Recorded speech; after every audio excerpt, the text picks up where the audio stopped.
ડીસા મામલતદાર કચેરી કમ્પાઉન્ડમાં આશા વર્કર બહેનો પોતાની પડતર માંગણીઓને લઈને ધરણા યોજી સરકાર સામે વિરોધ નોંધાવ્યો। બનાસકાંઠાના ડીસામાં આજે મહિલાઓએ સરકાર વિરોધી નારા લગાડ્યા હતા। આશા વર્કર બહેનોને 10 માસથી વેતન ન ચૂકવાતા કંટાળીને આખરે મામલતદાર કચેરીના પ્રાંગણમાં ધરણા પર બેસી જઈ બહેનોએ ચૂંટણી બહિષ્કારની ચીમકી ઉચ્ચારી છે।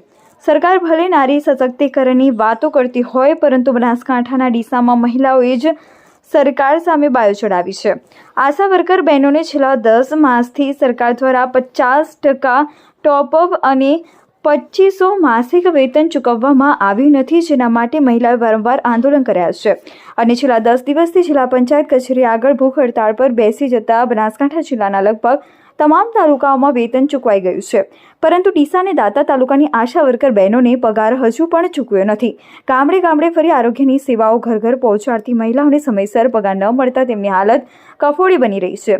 ત્યારે આજે ડીસા તાલુકાની તમામ આશા વર્કર બહેનોએ મામલતદાર કચેરીના પાર્કિંગ શેડમાં ધરણા પર બેસી ગઈ હતી અને સરકાર અને મુખ્યમંત્રી વિરોધી નારા લગાવી તાત્કાલિક વેતન ચૂકવવામાં નહીં આવે તો ચૂંટણી બહિષ્કાર કરી ચૂંટણીમાં સરકાર વિરોધી પ્રચાર કરવાની ચીમકી ઉચ્ચારી છે। આ અંગે આશા વર્કર નૈના પરમાર અને પ્રિયા ગોસ્વામીએ જણાવ્યું હતું કે છેલ્લા ઘણા સમયથી અમને 50% ટોપઅપ વધારો અને 2500 માસિક વધારો ચૂકવવામાં આવતો નથી, જેના માટે અમે વારંવાર સરકારમાં રજૂઆત કરી હતી।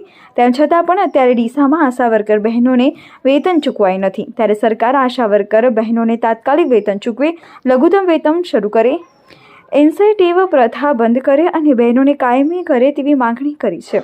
અને જો સરકાર અમારી માંગણી નહીં સાંભળે તો અમે ચૂંટણીનો બહિષ્કાર કરીશું અને ચૂંટણીમાં સરકાર વિરોધી પ્રચાર કરીશું। એક તરફ સરકાર દ્વારા નારી શક્તિ વંદન કાર્યક્રમ યોજી રહી છે, મહિલા દિવસની ઉજવણી કરવામાં આવી રહી છે, ત્યારે બીજી તરફ ડીસા આશા વર્કર બહેનો પોતાની પડતર માંગણીઓને લઈને આંદોલન ચલાવી રહી છે, ત્યારે સરકારની બેવડી નીતિ સામે આવી રહી છે। મારું નામ રમીલાબેન, છેલ્લા 14 વર્ષથી હું ફિલ્ડમાં કામ કરું છું વિઠોદર ગામમાં, અને અમે ફિલ્ડમાં ફરી ફરીને ઘરે ઘરે ખેતરે ફરીને કામગીરી આશા વર્કરની બહેનોની કરીએ છીએ।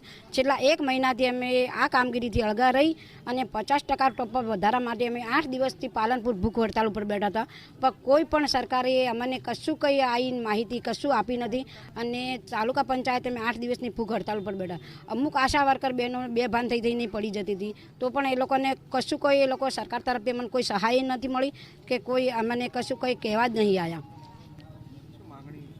અમારી માંગણી એ છે કે જો 50% વધારો અમને જેમ બને એમ જલ્દીથી નહીં ચૂકવાય તો અમે આગામી સરકારની ચૂંટણીમાં અમે બહિષ્કાર કરશું અને ઘરે ઘરે ફરી અને અમે ખરાબ પ્રચાર કરશું અને ઇન્સેન્ટિવ પ્રથા અમારી બંધ કરીને લઘુત્તમ વેતન શરૂ કરે, એવી અમારી આશા વર્કર બહેનોની માંગણી છે। એ સરકાર પરમાર નૈનાબેન બી અર્બન મેમાંથી વોર્ડ નંબર 4માં ફરજ બજાવું છું। છેલ્લા 1 મહિનાથી એસએબીનો ભૂખ હડતાલ પર ઉતરી ગઈ છે અને છેલ્લા 1 મહિનાથી પોતાની કામગીરીથી અળગા રહી અને હડતાલ પર ઉતરી છેલ્લા 8 દિવસથી પાલનપુર જિલ્લા પંચાયત આગળ ભૂખ હડતાલ પર કરી, પણ બનાસકાંઠાના બીજા તાલુકામાં 50% ટોપ પર વધારો ચૂકવી જાય, પણ અમારા ડીસા તાલુકામાં હજુ 50% વધારો બાકી છે। તો એનો શું જવાબ આપે છે સરકાર?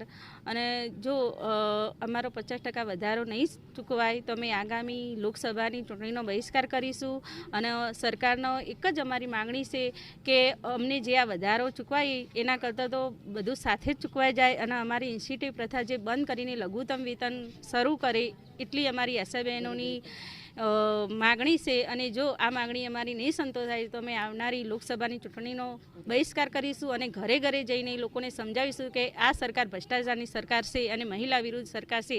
જો સરકાર વિશ્વ મહિલા દિવસ ગઈકાલે હતો તો મોટી વાતો કરે છે, તો આ મહિલાઓ તો ભૂખ હડતાલ પર ઉતરી અને એનું તો શોષણ કરી રહી છે, તો ક્યાંથી આ સરકાર મોટી વાતો કરે છે? બેટી બચાવો બેટી બચાવો, તો આ સરકારની બેટીઓ તો રખડી રહી છે નહીં।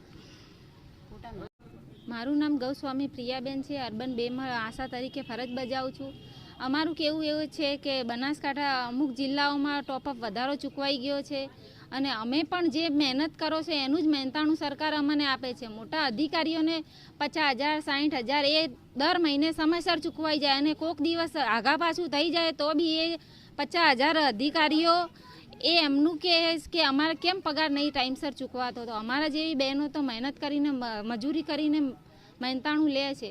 તો અમારે એ જ કહેવું છે કે અમારે જે 50% ટોપઅપ વધારો 2500 જે મહિને દર મહિને સમયસર ચૂકવાઈ જાય અને અમને આ વેતન લઘુત્તમ વેતન શરૂ કરે એ અમારે સરકારશ્રીથી અપીલ છે. અને આજ અમે મામલતદાર કચેરી ડીસામાં 300 જેવી બહેનો ભૂખ હડતાલ ઉપર ઉતરી છીએ. એટલે અમારે સમયસર બધી રીતે ટોપઅપ વધારો 2500 ચૂકવાઈ જાય એ જ સરકારશ્રીથી અમારી અપીલ છે.